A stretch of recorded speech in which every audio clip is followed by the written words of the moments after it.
Olá a todos, sejam bem-vindos. Estaremos neste momento a fazer leitura do livro sobre investimentos em educação, ciência e tecnologia. O que pensam os economistas? Vamos ouvir.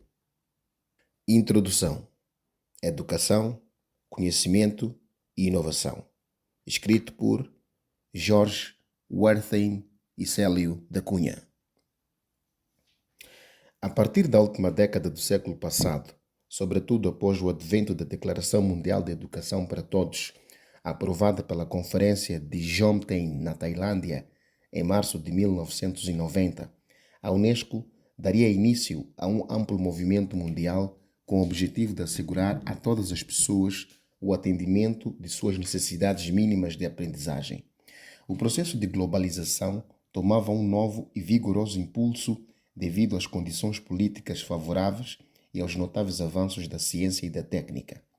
A grande novidade dessa nova fase da história mundial era a predominância do conhecimento e da inovação como pressupostos privilegiados para a dinamização da economia, aumento de produtividade e geração da riqueza. Como consequência, as forças do mercado passaram a sobrepor-se às do próprio Estado, cada vez mais impotente em sua função reguladora e defensora do interesse público. Percebendo as tendências do novo quadro e até mesmo procurando antecipar-se às suas implicações, a Unesco, com o apoio de outras agências das Nações Unidas, bem como de agências de financiamento, lança em escala mundial o movimento de educação para todos, criando vários mecanismos de acompanhamento e avaliação. Tinha lucidez quanto ao revolucionário papel da informação e do conhecimento, o que tornava inadiável a universalização da luta para erradicar o analfabetismo e garantir pela escola uma quantidade mínima de conhecimentos para todos, sem o que o enfrentamento da nova realidade pelos excluídos do processo educacional tornar-se-ia ainda mais dramático. Se no passado havia sido possível impulsionar o desenvolvimento com mão de obra sem instrução ou pela venda aos países dominantes, ainda que a baixo preço de matérias-primas estratégicas, nesta nova fase do capitalismo, apropriadamente chamada por Castells de capitalismo informacional, isto já não é mais viável. O conhecimento ocupou o lugar da matéria-prima, com a diferença de que esta poderia ser facilmente extraída e comercializada, enquanto aquele precisaria ser adquirido e desenvolvido de forma organizada por todas as pessoas, em período longo de tempo e em processo regular de educação. O panorama planetário das desigualdades cognitivas exigia ações de amplitude mundial. A Declaração Universal dos Direitos Humanos poderia ficar seriamente comprometida em seus alicerces fundantes se não se conseguisse atingir uma base mínima de conhecimentos exigidos pela nova realidade. Era necessário agir e a Unesco, em cumprimento a seu mandato, passou a adotar uma nova postura, definindo estratégias em parceria e expandindo simultaneamente o diálogo com os governos, com vista a mostrar a importância dos investimentos em educação. A política da Unesco para a década de 1990 teve força catalisadora para ajudar a estabelecer uma agenda mínima para as reformas educacionais que, em diferentes níveis de profundidade, foram implementadas em muitos países, inclusive no Brasil. O país chegou até mesmo a aprovar, pelo Congresso Nacional, uma lei de diretrizes e bases de educação nacional que, graças à visão de Darcy Ribeiro, estabeleceu em um artigo que o Plano Nacional de Educação deveria ser elaborado levando em conta a Declaração Mundial de Educação para Todos. Darcy tinha plena consciência do valor ético e moral desse compromisso dos países membros da Unesco. Pode-se afirmar que a política de educação para todos no Brasil atingiu em parte seus objetivos. Tanto a União como os estados e municípios, o poder legislativo e judiciário, a imprensa e diferentes segmentos da sociedade civil abraçaram a ideia. contribuindo para elevar de forma significativa a lucidez pública quanto à importância da educação. Durante a década de 90, o Brasil promoveu avanços significativos em relação à democratização da educação em todos os níveis. Sem dúvida, o país chega ao novo milênio em uma situação diferente, pois o efeito em cadeia se concretizou, ou seja, o crescimento de matrículas e de concluintes do ensino fundamental pressionou o ensino médio, fazendo aumentar de forma considerável sua matrícula, o que, em consequência, pressionou o nível superior, acelerando sua expansão em ritmo sem precedentes. Uma das características que chama a atenção no crescimento quantitativo da educação no Brasil é sua dimensão inclusiva. Um contingente de estudantes pertencentes às camadas mais pobres começou a ter oportunidades educacionais, inclusive na educação superior. De certa forma, pode-se afirmar que o povo brasileiro inicia um processo de compreensão sobre o valor da educação como uma das alternativas de maior probabilidade para melhorar a qualidade de vida. Todavia, o crescimento quantitativo da educação brasileira coincide com o surgimento da economia de conhecimento. Pela primeira vez na história, diz Castells, a mente humana é uma força direta de produção, não apenas um elemento decisivo no sistema produtivo. Assim, a demanda por crescentes níveis de escolarização ocorre com a condição de ser uma educação de qualidade. Nisso reside hoje o maior desafio da política educacional brasileira. A escola, por si só, não opera milagres. Se estes existem, e pode ser que sim, dependem de uma educação capaz de proporcionar a cada criança e adolescente formação e habilidade para um mundo que solicita, em perspectiva crescente, pessoas com iniciativa, postura ética, conhecimentos inovadores e competência social e técnica. Por outro lado, o desafio que se impõe, o maior já colocado em todos os tempos de educação brasileira, depende de recursos. Uma educação de qualidade custa caro, e isto precisa ser considerado pelos que têm em as mãos o futuro da educação brasileira. Porém, quando se fala em qualidade, é sempre oportuno ver, como diria Ortega y Gasset, o que faz o vizinho exemplar. Assim, por exemplo, o custo anual de um estudante do ensino fundamental e médio em alguns países desenvolvidos ou em desenvolvimento, quando comparado ao Brasil, apresenta diferenças importantes. A tabela 1 a seguir fornece alguns exemplos. Ora, vejamos. As diferenças são gritantes, pois observa-se nos países que lograram obter avanços significativos nos últimos decênios, como a Coreia do Sul e a Espanha, apresentam gastos significativamente superiores aos do Brasil e Argentina.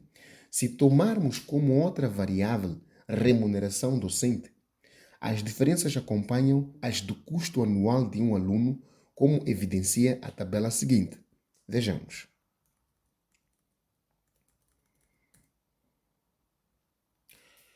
O destaque à variável professor é das mais importantes devido ao seu papel na qualidade do ensino. Um estudo feito por Fuller e Clark em 1994, considerando o peso de inúmeros fatores na qualidade do ensino, dentre eles a biblioteca escolar, o tempo dedicado ao ensino, a alimentação das crianças e uma série de outros, atribui ao professor bem preparado o equivalente a 2/3 pelo êxito ou fracasso do aluno. Devido a isso, Martin Carnoy, em estudo realizado por solicitação da Unesco, ao recomendar algumas estratégias educativas para uma economia globalizada, destaca o papel fundamental dos professores, como no resto da economia mundial, diz ele, em que os funcionários qualificados são cada vez mais importantes para a produção do valor agregado, a indústria do conhecimento, ou seja, a educação, tornar-se-á, logicamente, cada vez mais tributária da qualidade do seu capital humano, o corpo docente, neste caso. A isso pode ser acrescentado que, em um mundo dominado pela informação e pelo conhecimento, não basta ter acesso às novas informações. Há necessidade de método e critérios de seleção, condição que só uma educação de qualidade pode proporcionar. Diante desta situação, A Unesco tem envidado esforços por meio de diversos instrumentos e estratégias com o objetivo de sensibilizar os países que, assim como o Brasil, aspiram a uma posição mais digna e sustentável no conjunto das transformações que estão em curso. É preciso reconhecer que o valor estratégico da educação se aplicou e se consolida cada vez mais como condição sine qua non para que as nações se candidatem a um lugar de relevo no novo mapa geográfico do conhecimento e da inovação. Certamente, para se atingir tal status, há necessidade de compreender a educação antes como investimento do que como gasto social. Muitos estudiosos, tais como Klicksberg, têm procurado alertar que a questão social da América Latina precisa ser enfrentada mediante uma nova lógica de que reconheça os impactos positivos dos investimentos na área social. Ainda recentemente, ele salientou que um ano a mais de escolaridade das meninas da América Latina permitiria reduzir em 9 por mil a mortalidade infantil. Portanto, a Unesco considera imprescindível mostrar aos governos e à sociedade o retorno econômico, social e político da educação, não apenas mediante o aprofundamento de estudos, como também pelo depoimento de estudiosos da economia e do desenvolvimento. Na esteira desse raciocínio, surgiu a ideia de solicitar a alguns especialistas de reconhecida credibilidade, tanto por seus estudos e reflexões, quanto pela experiência na formulação e execução de políticas de desenvolvimento, produzir um pequeno texto que expressasse sua opinião sobre a importância e lugar da educação, da ciência e da tecnologia nas políticas do governo e, bem assim, os retornos à sociedade dos investimentos nesses setores. A solicitação da Unesco obteve imediata acolhida da maioria dos especialistas consultados, dando origem ao livro que agora colocamos à disposição da comunidade brasileira. Por argumentos e óticas diversas, todos os especialistas ressaltam a relevância da educação no processo de globalização. Aloísio Mercadante, por exemplo, optando por uma abordagem mais humana, afirma que o ser que aprende é o ser que transforma e que abre caminhos para a ação criativa no mundo. Essa linha de interpretação mostra o poder da educação. Francis Bacon já havia percebido isso há alguns séculos quando disse que o conhecimento é poder. Mas disse Brameld, em meados dos anos 60 do século passado, o problema crucial da nossa época é o de como nos assegurarmos de que tanto o poder como o conhecimento serão aperfeiçoados e aplicados nem amoralmente, nem imoralmente, mas com a mais absoluta moralidade. Sob esse aspecto, Mercadante faz uma crítica à concentração internacional do saber. Por isso afirma que a educação não é apenas essencial para assegurar oportunidades para todos os cidadãos e permitir melhor distribuição interna dos rendimentos, mas também para possibilitar maior equilíbrio de riqueza e poder entre as nações. Nesse equilíbrio reside uma das condições essenciais à construção de uma nova ética do desenvolvimento, de forma a viabilizar a adoção de mecanismos estruturais de combate à pobreza e às gritantes desigualdades sociais. Disso decorre a importância de se ampliar os investimentos em educação, ciência e tecnologia. Segundo Mercadante, no atual padrão de acumulação de capital, a capacidade de produzir conhecimento científico-tecnológico e especialmente de transformar esse conhecimento em técnicas e produtos inovadores e mais competitivos faz toda a diferença. Todavia, sublinha, o uso da educação, da ciência e da tecnologia como indutores do desenvolvimento com eixo no social passa não apenas por políticas ativas internas, mas também por uma política externa que privilegie a educação entre países em desenvolvimento. Delfim Neto, por sua vez, discutindo os fatores do desenvolvimento, mostra que o nível de educação, não apenas o número de anos de escolaridade, mas a qualidade do ensino, é, no longo prazo, o ingrediente mais importante para a determinação da taxa de crescimento dos países por sua influência múltipla em todos os outros fatores. Chega mesmo a afirmar que se o país não construir uma rede de proteção pela educação acelerada, e um estímulo ao rápido crescimento do resto da economia, o nível de pobreza e desigualdade crescerá com a globalização. É preciso, portanto, diz ele, acelerar dramaticamente a qualidade do ensino e estimular a criação de uma massa crítica que integre a universidade, os institutos independentes e as empresas na busca da qualidade científica e de novas tecnologias. Dois aspectos chamam a atenção no depoimento de Delfim Neto. O primeiro refere-se à necessidade urgente de melhorar a qualidade da educação. Aqui, como já observamos antes, reside um dos principais impasses da educação brasileira. As avaliações feitas por organismos nacionais e internacionais, tais como o Instituto Nacional de Estudos e Pesquisas Educacionais, INEP, a Unesco e a Organização para a Cooperação e Desenvolvimento Econômico, OCDE, apresentam um cenário bastante crítico que requer a presença de políticas aceleradas de melhoria da qualidade, cuja viabilidade depende de mais recursos. O segundo diz respeito à cooperação entre universidades e institutos de pesquisa junto aos setores produtivos como estratégia de melhoria da qualidade científica e a geração de novas tecnologias.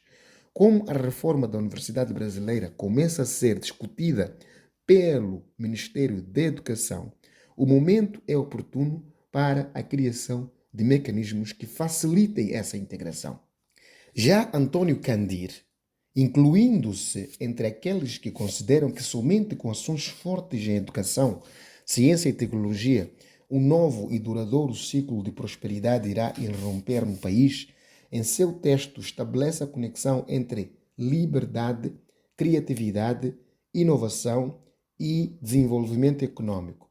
As inovações, segundo ele, surgem e se implantam mais facilmente em ambientes nos quais, por um lado, acumulam-se conhecimentos e experiências em grande escala e, por outro, consolidam-se estruturas que facilitam o desenvolvimento da investigação e da criatividade. Sem dúvida, o Brasil nunca precisou tanto liberar a sua criatividade, criar inovações e aplicá-las. A verdadeira força motriz do processo de desenvolvimento, diz Candir, está centrada na capacidade de produzir inovações, seja na forma de bens e serviços, seja por meio de processos de fabricação, comercialização e financiamento originais. É assim que se melhoram as condições de competitividade de um país. E é nessa perspectiva que as políticas de educação, ciência e tecnologia ocupam um papel-chave. Os investimentos em educação propiciam a melhoria da qualidade da mão de obra e se colocam como estratégias centrais na redução da desigualdade de renda. Por seu turno, Carlos Lessa enfoca o problema da redução da desigualdade e da inclusão social por um outro ângulo de abordagem. Para ele, a inclusão é algo que se desenvolve dentro do espaço do conhecimento. Cada um precisa sentir-se parte do Brasil. Daí a importância da educação para a construção do sujeito coletivo, isto é, pertencente à sociedade e ao Estado. Se progressos ocorreram no plano quantitativo, o mesmo já não se pode dizer quanto ao desempenho e qualidade. Urge que o Brasil volte a ter um projeto nacional, um projeto que inclua a dívida social, e é aí que entra a educação. Lessa defende a prioridade da educação não para a economia, mas para a construção do corpo social, da identidade nacional e da autoestima da sociedade. Ele reconhece que, devido aos déficits historicamente acumulados, os recursos são poucos para a educação. Afirma que a construção física da escola não é o mais complicado. Complicado é proporcionar um salário digno aos professores. Em relação à ciência e à tecnologia, não devem ser descuradas, pois são basilares para a cidadania. Todavia, o que se exige firmar é a educação como elemento central para a construção social, política e cultural do povo, condição imprescindível para formar a base do desenvolvimento e, com isso, assegurar a cada indivíduo ser sujeito de seu próprio destino. Se o enfoque de Carlos Lessa privilegia a dimensão humanística e política da educação, a abordagem de Castelo Branco dá ênfase às relações entre educação, produtividade, cidadania e crescimento. Argumenta que o fator humano faz a diferença, o que torna a educação e a capacitação tecnológica requisitos cruciais ao crescimento sustentável e à superação da pobreza. Para ele, uma educação de baixa qualidade sobressai como um dos principais fatores que restringem o desenvolvimento. Além disso, a escolaridade média do brasileiro, sendo bem inferior à dos nossos concorrentes, impede que os trabalhadores assimilem integralmente as novas tecnologias, o que prejudica a elevação da produtividade. É certo que as razões para a baixa produtividade não devem ser debitadas apenas à educação.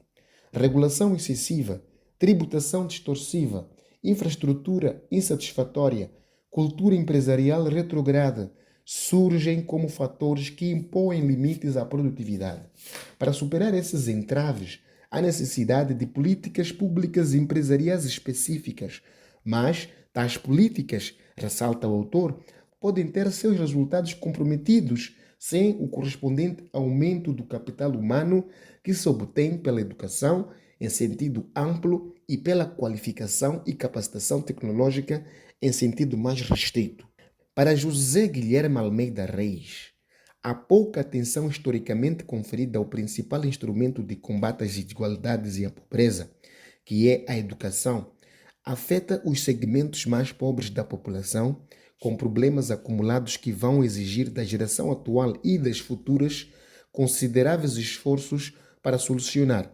Sem dúvida, o custo da omissão ao longo da nossa história exigirá políticas consistentes e continuadas e recursos correspondentes.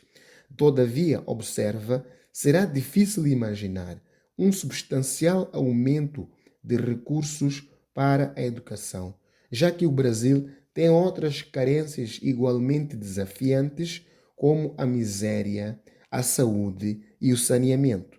Esse quadro exige um grande empenho para aumentar a efetividade da despesa em educação, dentro de um esforço mais amplo de melhoria da qualidade do gasto público.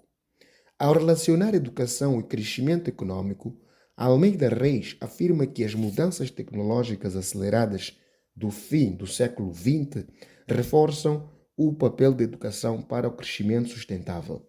Aumentar e melhorar a educação em todos os níveis, diz ele, passam a se constituir em condição para que os países possam participar de forma adequada dos benefícios da nova sociedade de conhecimento.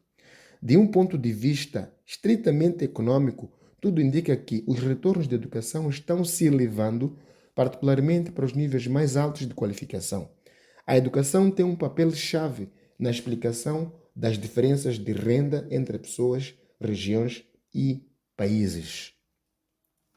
A participação na nova sociedade do conhecimento, ou como afirma Luciano Coutinho, a construção da competitividade coetânea à terceira revolução industrial e tecnológica, não pode prescindir de fundamentos sociais, tais como educação básica universalizada, elevada qualificação da força de trabalho, novas formas de organização do processo de produção, relações de trabalho cooperativas e mercados que exigem qualidade. A busca de competitividade pode gerar efeitos adversos em grandes proporções, cuja superação não pode ficar sob a égide do automatismo das decisões privadas. Se a competitividade depende dos fundamentos sociais, ela precisa caminhar par e passo com a busca, da equidade. Nessa direção, Luciano Coutinho sugere algumas linhas de orientação, dentre elas o prolongamento da vida escolar dos jovens, retardando seu ingresso no mercado de trabalho através de novas formas de bolsa-escola ou de financiamento de educação, melhoria continuada da qualidade dos recursos humanos, avanço nas relações capital-trabalho e envolvimento amplo dos consumidores quando às exigências de qualidade em todos os seus sentidos. Um sistema produtivo voltado para o desenvolvimento com competitividade e equidade é o mesmo que ocupa trabalhadores qualificados. Por sua vez, o trabalhador numa sociedade do conhecimento precisa ter oportunidade de elevar continuamente sua qualificação. Só um sistema educacional expandido e renovado será capaz de apreender e preencher esta necessidade. O tema da competitividade constituirá também o elemento central do texto de Milestone da Nóbrega, só que por um outro rumo de abordagem. Em rápido retrospecto histórico, mostra como a ciência, a tecnologia e a inovação estiveram em segundo plano na estratégia do desenvolvimento do Brasil e como os chamados tigres asiáticos tomaram outro caminho. Em 1969, diz, o Brasil registrou 18 patentes nos Estados Unidos da América e a Coreia do Sul nenhuma. Na virada do século, as patentes brasileiras chegaram a 100 contra 3.000 dos sul-coreanos. Só que a Coreia do Sul, em meados da década de 1960, já havia universalizado a educação primária, meta que o Brasil ainda não atingiu plenamente, malgrado os avanços dos últimos anos.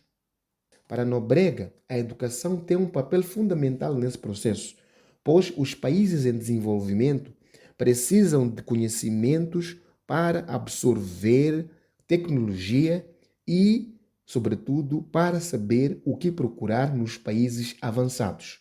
O desenvolvimento, se conquistado principalmente pela inovação e pela educação, constitui uma peça-chave para a inovação. Ele acrescenta que as análises internacionais indicam que são necessários, no mínimo, 8 anos de escolaridade para um treinamento eficaz. Como se pode observar, vários dos textos incluídos nesta coletânea dão ênfase ao papel da educação numa sociedade do conhecimento e da competitividade. Marcílio Marques Moreira, por exemplo, lembra o notável autor da Paideia, Werner Jaeger, que dizia que todos os povos, ao atingirem um certo grau de desenvolvimento, têm por natureza uma inclinação para a educação. Se isto já era uma realidade na Grécia Antiga, imagine hoje, onde o conhecimento está na centralidade do processo de globalização. O avanço das novas tecnologias alargou de maneira revolucionária o acesso à informação. Todavia, deixou em aberto o desafio de organizar e selecionar a pletora de dados, de forma a transformar a matéria-prima da informação em conhecimento relevante, isto é, em sabedoria de vida necessária para inspirar ação tempestiva, eficaz e responsável. Acrescenta. Moreira registra ainda em seu texto que a educação é condição inquestionável para um desenvolvimento sensível às exigências éticas, sociais e ecológicas, embora não sendo suficiente para assegurá-lo. Por isso, adverte Octávio de Barros, em seu texto sobre educação, ciência, desigualdade e renda e desenvolvimento econômico, que muitas vezes o investimento em educação não pode ser apenas avaliado sob a ótica do retorno privado, sob o risco de não se incluírem na função de receita e os benefícios indiretos sociais de difícil mensuração. Além disso, há um agravante extremamente importante apontado por Barros em relação aos dividendos políticos gerados com o investimento público em educação. Os ciclos políticos são mais curtos do que o ciclo de maturação de investimento em educação. Este é também o caso, continua Barros, dos investimentos em ciência e tecnologia, cujos benefícios não podem ser apropriados pelo investidor público. Assim, pondera Barros, cabe à sociedade, por meio de suas instituições, assegurar o investimento de longo prazo na educação e na ciência, bastante para isso alongar o horizonte do usufruto dos benefícios gerados por esses ativos, colocando em suas funções de bem-estar social o custo e o benefício intemporal desses investimentos, de forma a assegurar que não se corra o risco de interromper processos de longa maturação por conta de dividendos políticos, por exemplo. Todavia, observa ele, a questão da qualidade do ensino precisa ser devidamente considerada.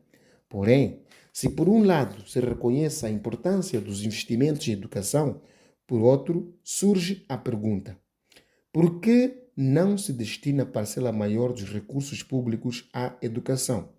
Raul Veloso, em seu texto reorientar gastos públicos para educação é prioritário, tenta responder e fornecer algumas pistas. Veloso começa por reconhecer a importância da educação e do conhecimento no mundo globalizado, o que torna necessário melhorar fortemente a qualidade do ensino e estimular a criação de uma massa crítica que integre as universidades, os institutos independentes e as empresas na busca da qualidade científica e das novas tecnologias. Em seguida, mostra que não foi por falta de aumento da carga tributária ou dos gastos não financeiros que se deixou de investir mais em educação, pois, em ambos os casos, ocorreu nos últimos anos um aumento significativo.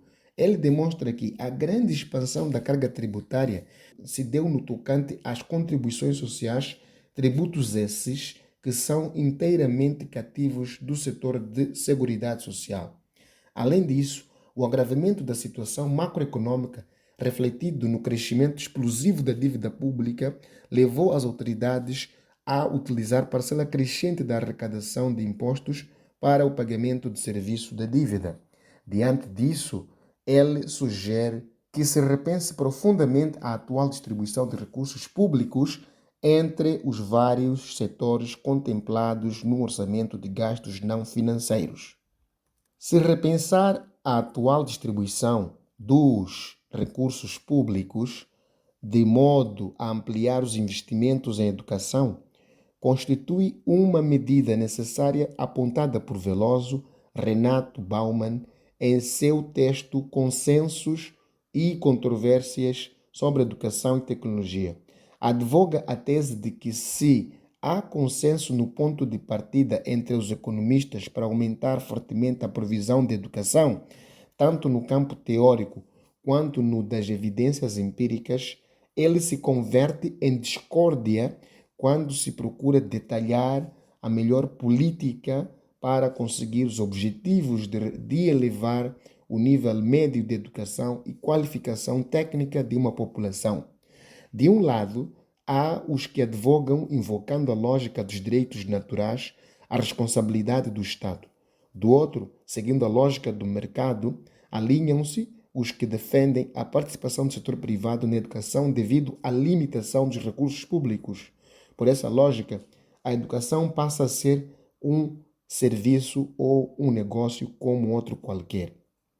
Entre esses dois extremos, há inúmeras outras possibilidades, pois os recursos são finitos. Há, então, necessidade de opções por modelos sustentáveis. Bauman pergunta, por exemplo, se é socialmente mais desejável universalizar o acesso à educação gratuita e cobrar dos alunos nos outros níveis, ou o contrário seria mais indicado. E acrescenta, só são sustentáveis os modelos que correspondem a pactos sociais abrangentes. Entretanto, diz ele, a prioridade da educação, mesmo sendo uma condição necessária para economias de porte médio como a brasileira, é ainda insuficiente. À medida que um país passa a competir em nível internacional, encontra barreiras e obstáculos no âmbito da Organização Mundial do Comércio que afetam as economias em desenvolvimento. Daí, a importância de reforços e esforços para alterar as regras disciplinadoras das transações multilaterais. Associado a isso, revela-se o papel do acesso às tecnologias, onde se registra hoje um expressivo distanciamento dos países da América Latina. Ademais, torna-se necessário que cada país disponha de estruturas internas eficientes para a propagação do progresso técnico. De modo geral, os textos comentados até agora enfatizam a importância da educação numa sociedade de conhecimento e da inovação, demandando trabalhadores cada vez mais qualificados. Já o texto A Educação como Essência do Processo de Desenvolvimento, de Rubens Recupero, fundamentando-se em uma outra ordem de valores, começa por afirmar que a educação não pode ser vista como um instrumento do desenvolvimento, o que poderia torná-la prisioneira de uma dimensão puramente instrumental. Ela se confunde, na verdade, com o próprio conceito do desenvolvimento humano, isto é, a promoção do ser humano como um todo integral, inteiro por meio da satisfação de suas necessidades materiais, mas ao mesmo tempo intelectuais, culturais, simbólicas e relacionais com outros seres humanos. Recupero também se refere a uma outra dimensão a ser explorada entre educação e desenvolvimento. Por esse ângulo de análise, o desenvolvimento tem sido, em sua essência, um processo de aprendizagem contínua, de aquisição de conhecimento. Foi o que fez o Japão, do tempo de restauração Meiji, enviar aos países avançados centenas de estudantes e funcionários para ver como funcionava a economia e a sociedade. E se os países da América Latina e da África não foram capazes de seguir este exemplo, é porque jamais compreenderam o caráter educacional do desenvolvimento. Por não ter compreendido historicamente a dimensão educacional do desenvolvimento, o Brasil se vê hoje diante de um difícil dilema para recuperar o tempo perdido, sobretudo no que diz respeito à qualidade da educação. Devido a isso, observa Sérgio Werland, em seu texto, uma política que pode aumentar a eficiência da economia brasileira e é o investimento em educação. Para ele, os retornos, quer privados, quer sociais, em educação são muito elevados. No entanto, adverte o investimento, sobretudo em professores, é necessário, pois, segundo um estudo de Berman e Birdsall, a qualidade da educação depende dos anos de estudos dos professores. Os retornos caem por menos de 1/3 do retorno privado quando não se leva em conta esse fator. Não é fácil mensurar os retornos dos investimentos em educação, não apenas devido aos seus efeitos indiretos, como também devido ao tempo de maturação dos investimentos, normalmente de médio e longo prazos. Para alguns especialistas, há ainda a necessidade de o investimento em educação ser acompanhado de outras medidas. Nessa linha, Vino Thomas afirma que há fortes evidências entre educação e reformas políticas e econômicas. O investimento no capital humano pode ter pouco impacto no crescimento, a não ser que as pessoas possam usar a educação em mercados competitivos.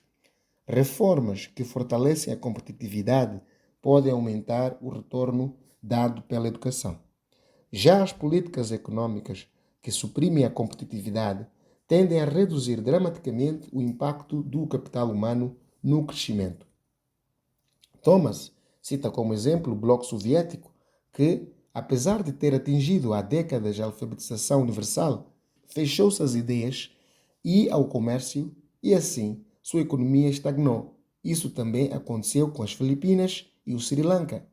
No caso da China, que é outro exemplo, o crescimento econômico não decolou até que as reformas das políticas públicas tivessem início em 1978.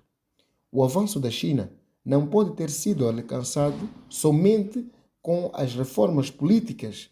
Grande parte do sucesso obtido é resultado das interações entre as reformas das políticas do aprendizado e da educação. A Unesco, preocupada em que os países encontrem meios para atingir as metas do Marco de Ação de Dakar em relação à educação básica, tem procurado incluir em sua agenda de estudos e debates a questão dos retornos dos investimentos em educação. Ainda recentemente, em parceria com a OCDE, elaborou e publicou um estudo sobre 16 países de economia emergente. Chega-se à conclusão de que as inversões em capital humano nas últimas décadas representaram 0,5% no índice do crescimento anual dos países pesquisados. Uma das conclusões importantes da Unesco-OCDE indica que, em 1960, os adultos dos países pesquisados tinham, em média, 3,4 anos de estudos. No ano 2000, passou para 7,6, o que significa 3 anos menos do que os países da OCDE, cuja média é de 10,2 anos. Nesse ritmo, seriam necessários 30 anos para que alguns países estudados alcancem o nível atual dos da OCDE. Assim, o estudo, além de confirmar que a educação tem um papel decisivo no aumento da riqueza de um país, demonstra que é importante a ampliação e a oferta obrigatória do ensino médio e depois secundário para que o capital humano se traduza em um crescimento econômico estável. Para ampliar a temática do livro, foi incluído um capítulo sobre educação extraído do Relatório de Progresso Econômico e Social do Banco Interamericano de Desenvolvimento, que examina as relações entre desemprego, baixos salários, produtividade e educação. A carência educacional acha-se com frequência na raiz do problema da baixa produtividade e da pobreza. No entanto, ela pode não ser a principal razão desses problemas, uma vez que a produtividade depende, em larga medida, de fatores fora do controle dos trabalhadores. Em países como a Bolívia, por exemplo, 41% dos trabalhadores com educação secundária e 18% dos que têm 4 anos de formação superior ganham menos de $1 por hora.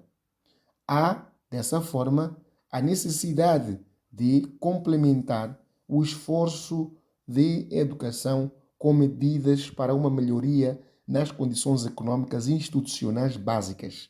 A longo prazo, uma força de trabalho mais bem educada deverá atrair investimentos de capital e tecnologia, conduzindo a um aumento de crescimento e da produtividade, diz o estudo. A rigor, pode-se concluir que a educação deve estar na centralidade das políticas de desenvolvimento, ou, como diz Recupero, ela se confunde mesmo com o desenvolvimento. É certo que ela ampliará seus efeitos sistêmicos na medida em que definir seus objetivos em sinergia e sintonia com as demais áreas e setores do desenvolvimento.